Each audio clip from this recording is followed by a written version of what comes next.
அனைவருக்கும் வணக்கம். இன்றைய தினம் பள்ளிக்கல்வித்துறை அரசு கூடுதல் தலைமை செயலாளர் டாக்டர் சந்திரமோகன் ஐஏஎஸ், பள்ளிக்கல்வி இயக்குனர் முனைவர் ச கண்ணப்பன், இணை இயக்குனர் பணியாளர் தொகுதி திரு மு ராமசாமி மற்றும் அரசு உயர் அலுவலர்கள் முன்னிலையில் ஆசிரியர் தேர்வு வாரியத்தால் தெரிவு செய்யப்பட்ட பணி நாடுநர்களுக்கு அரசு பள்ளிகளில் தையல் ஆசிரியர்களாக பணி நியமனம் செய்வதற்கான ஆணை 6 பேருக்கு சே பவுலின் புனிதா, எஸ் மீனாட்சி, டி லதா, ஆ ஸ்டெல்லா மேரி, இ லட்சுமி, ரா சீதா லட்சுமி, இந்த 6 பேருக்கும் இந்த பணி நியமன ஆணை வழங்கப்பட்டிருக்கிறது என்பதை மகிழ்ச்சியோடு உங்களோடு பகிர்ந்து கொள்கிறேன். அதே கண்டிப்பா 1ஆம் தேதி பள்ளிக்கூட திறப்பு நம்ம சொல்லியிருந்தோம். பல்வேறு வகையில பல்வேறு இடங்கள்ல இருந்து அதை ரீகன்சிடர் பண்ணுவீங்களான்னு ஒரு கோரிக்கை வந்தது. இப்ப இதற்காக அறிவியல் பூர்வமான சில விஷயங்களை ஐஎம்டியில் நாங்கள் ரெக்வஸ்ட் பண்ணியிருக்கிறோம். குறிப்பா அந்த ஒரு வாரம் கோடை காலம் இருக்குமா, வெப்ப அலை இருக்குமா, அல்லது மான்சூன் ஸ்டார்ட் ஆயிடுமா என்று ஐஎம்டியில இருந்து அறிவியல் பூர்வமான சில ஆதாரங்களை கோப்புகளை கேட்டிருக்கிறோம். அது வந்த பிறகு மாண்புமிகு முதலமைச்சர் அண்ணன் சி ஜோசப் விஜய் அவர்கள் கிட்ட இதை சமர்ப்பித்து என்ன முடிவெடுக்கலாம் என்பதை ஆலோசனை செய்து அறிவிக்கப்படும் என்பதை தெரிவித்துக் கொள்கிறோம். பள்ளி திறக்க போறோம். நம்ம எஜுகேஷன் தொடர்ந்து பாலியல் துன்புறுத்தல் அதிகரித்து வருது சிறுமிகளுக்கு. இப்போ இது எதெல்லாம் நம்ம பாடத்திட்டங்களை வைக்க போறோமா?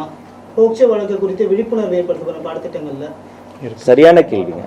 புதிதாக நாங்கள் லான்ச் பண்ண பாட புத்தகத்தில் கூட பார்த்தீங்கன்னா அந்த ஃபர்ஸ்ட் பேஜை பிரட்டும் போதே பார்த்தீங்கன்னா டால் ஃப்ரீ நம்பர்ஸை ரொம்ப அழகாக அந்த குழந்தைகளுக்கு, அதாவது 1ஆம் வகுப்புலேருந்தே அந்த குழந்தைகளுக்கு தெரியும்படி போட்டிருக்கிறோம். அந்த டால் ஃப்ரீ நம்பர்ஸ்க்கு அவங்க எப்போ வேணால் கால் பண்ணலாம். நமக்கு இந்திய அரசியலமைப்பு கொடுத்திருக்கக்கூடிய மிகப்பெரிய வரப்பிரசாதம் அந்த போக்சோ சட்டம்ங்கிறது தான்.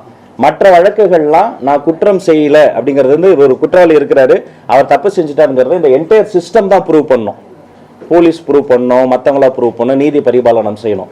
ஆனால் போக்சோ வழக்கில் மட்டும் சம்பந்தப்பட்ட ஒரு ஆள், அவர் ஆசிரியரோ அக்கம் பக்கத்தில் இருக்கிறவரோ, நான் தவறு செய்யல என்பதை அவர் தான் ப்ரூவ் பண்ணணும். ஃபாஸ்ட் ட்ராக் கோர்ட்ஸ் 12 மாதங்கள் நிறைவடைவதற்குள் நீதி நிலைநாட்டப்பட்டுவிடும். அதே மாதிரி காவல்துறையை சார்ந்த பெண் காவலர்கள் யூனிஃபார்ம்ல கூட அதை விசாரிக்க வேண்டாம். அது மாதிரி அவங்க நேரில் வரணும் கூட விக்டிம்ஸ் வீடியோ கான்ஃபரன்சிங்ல வர முடியும். போக்சோ ஸ்பெஷல் கோர்ட்ஸ் இருக்கு. இதை குறித்த விழிப்புணர்வை நாங்கள் இன்னும் அதிகப்படுத்துவோம்.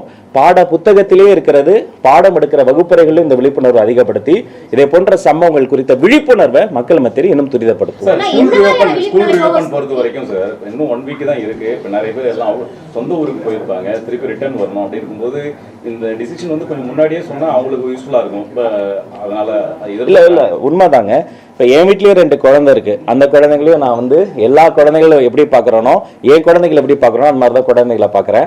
என்னன்னா தமிழ்நாட்டை பொறுத்த வரைக்கும் ஸ்டடி அந்த ஆர்ட்ஸ் நம்ம பாடத்திற்காக செலவு பண்ணக்கூடிய அந்த மணி நேரம் என்பது கிட்டத்தட்ட 1050 மணி நேரங்களாக இருந்தது.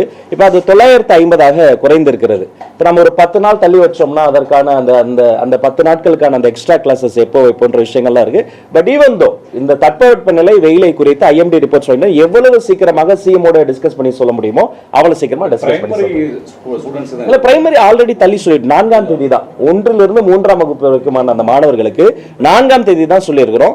மற்றவர்களுக்கு தான் 1ஆம் தேதி சொல்லியிருக்கிறோம். அதையும் சிஎம் டிஸ்கஸ் பண்ணிட்டு டெஃபினட்டா சொல்றேன்.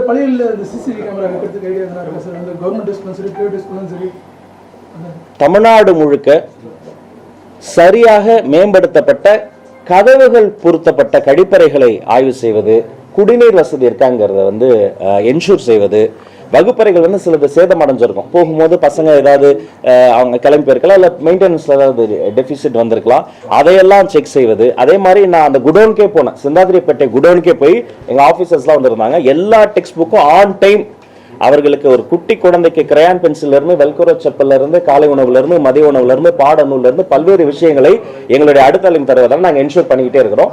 அதை கண்ணும் கருத்துமாக செய்து கொண்டிருக்கிறோம் என்பதை தெரிவித்துக் கொள்கிறேன். டீச்சர்ஸ் அப்பாயின்மெண்ட் டிஆர்பில இன்னும் நிறைய பெண்டிங் இருக்கு. அதெல்லாம் எப்ப நடக்கும்? ஏன்னா அட்மிஷன்ஸ் நிறைய கவர்மெண்ட் ஸ்கூல்ல நடக்குது. பட் டீச்சர்ஸ் வேகன்சி நிறைய இருக்குன்றாங்க. என்னை பொறுத்த வரைக்கும் 3 பேருங்க இந்த துறையில. முதல்ல மாணவர்கள், 2வது ஆசிரியர்கள், 3வது பெற்றோர்கள். அந்த 3க்குமான வெல்ஃபேர் தான் நான் என்னுடைய கருத்துல இருக்கு. நிறைய கோரிக்கைகள் எனக்குமே வருது. இது சம்பந்தமா நான் அதிகாரிகள் கிட்டலாம் ஆய்வு பண்ணி சீராய்வு பண்ணிலாம் தொடங்கியாச்சு. ஒரு கிரீவன்சஸ் மீட்டிங் போட்டு இது 12 காலமா இருக்கு. சில பேர்லாம் 18 ஆண்டுகளாக கண்ணீரோடு இருக்கிறேன்றாங்க. சில பேர்லாம் இன்னும் கொஞ்ச நாள் ரிட்டையர் ஆக போறாங்க. இன்னும் அவங்க வாழ்க்கையில சரியான ஒரு சொல்யூஷன் வரல. தற்காலிக ஆசிரியர்களுடைய போராட்டம் இருக்கு.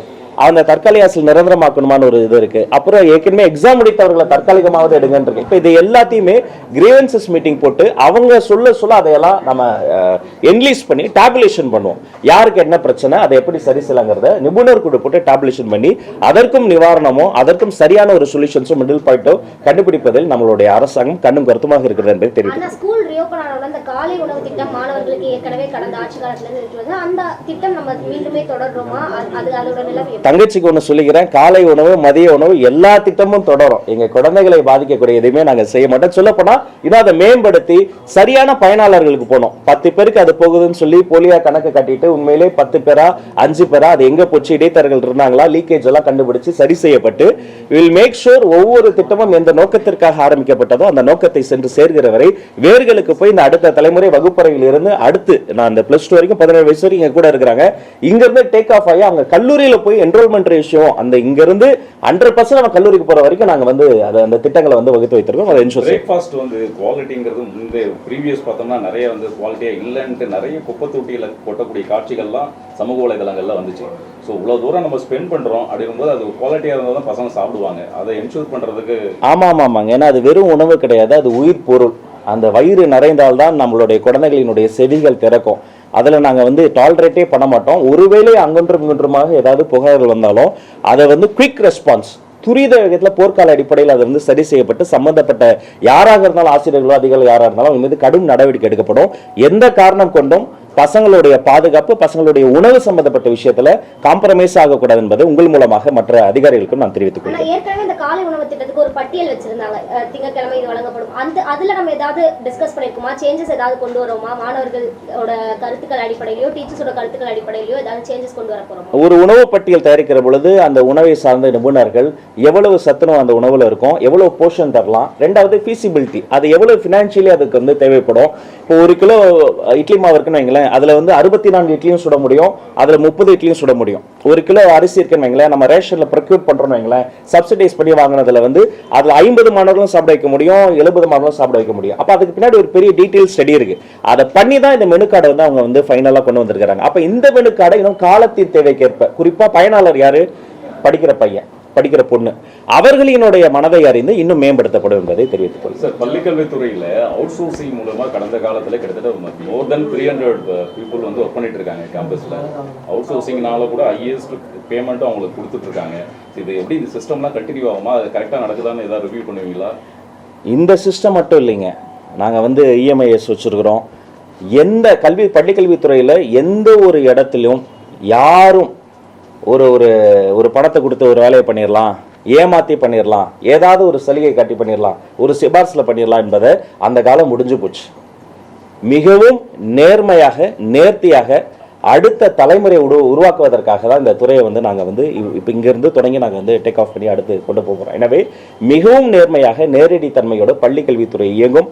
தவறு செய்பவர்கள் அடையாளம் காணப்பட்டால் அவர்கள் மீது துறை சார்ந்து சட்டத்துக்குட்பட்டு எந்த நடவடிக்கை எடுக்கும் தயங்க மாட்டோம் என்பதையும் உங்கள் மூலமாக தெரிவித்துக் கொள்கிறோம். மீண்டும் சொல்கிறேன், முதல்வரோடு ஆலோசனை செய்து வெகு விரைவில் வெகு சில நாட்களில் வந்து யாரு என்னைக்கு எந்த ஸ்டாண்டர்டுக்கு என்னைக்கு ஸ்கூல் ஓபன் பண்ணுறதையும் நம்ம வந்து திரும்ப சொல்லுவோம். அனைவருக்கும் நன்றி. இறுதியா ஒரே ஒரு கேள்வி, இந்த பகுதி நேர ஆசிரியர் இடைநிலை ஆசிரியர்லாம் கடந்த ஆட்சி காலத்துல வந்து தொடர்ந்து இந்த பணி நிரந்தரம் ஊதிய உயர்வு தொடர்ந்து போராட்டம் நடத்தினாங்க.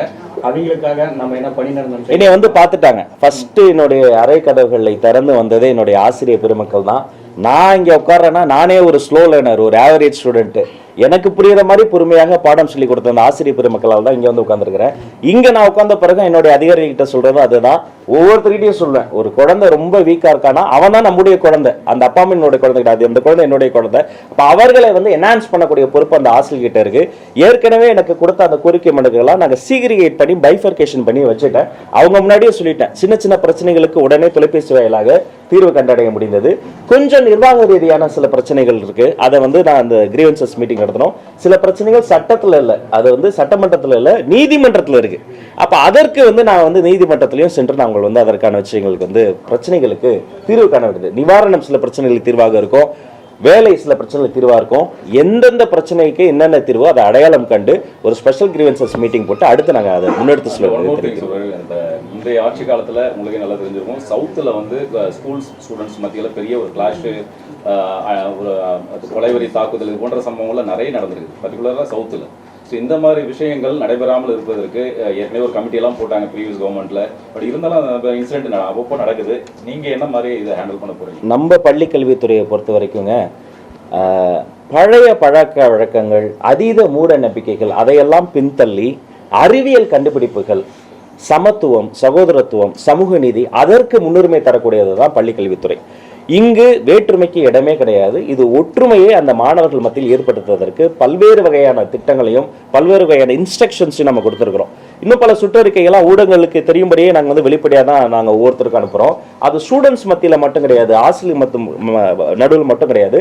அந்த கேம்பஸ்குள்ளாரையே சாதிய வேற்றுமைகளுக்கு, ஏற்றத்தாழ்வுகளுக்கு, மதம் சார்ந்த பிரச்சனைகளுக்கு இடம் கிடையாது. எந்த குழந்தை அந்த பள்ளிக்கூடத்துக்கு உள்ள நுழையுதோ அந்த இன்ஸ்டிடியூஷனுடைய குழந்தையாக தான் அது வருகிறது தவிர அது ஒரு குறிப்பிட்ட ஒரு சமூகத்தின் பிரதிபலிப்பாக வரல.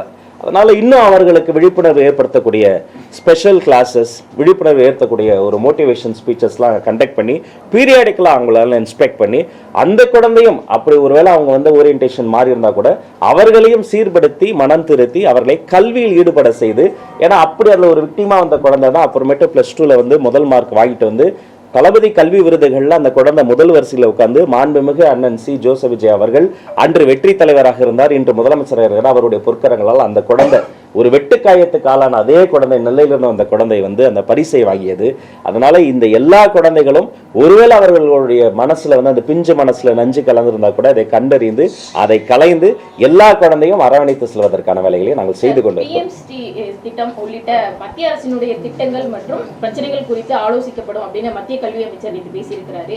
அது சம்பந்தமா எப்போ நம்ம பேச போறோம்? ஏன்னா பிஎம்சி திட்டம் நமக்கு வேணும் அப்படிங்கிறது அன்று சொன்னதுதான் இன்றும் சொல்றேன். இருமொழி கொள்கை என்பது எங்களுடைய டிஎன்ஏ. இருமொழி கொள்கை என்பதில் நாங்கள் வந்து காம்ப்ரமைஸ் ஆக போகிறதே கிடையாது.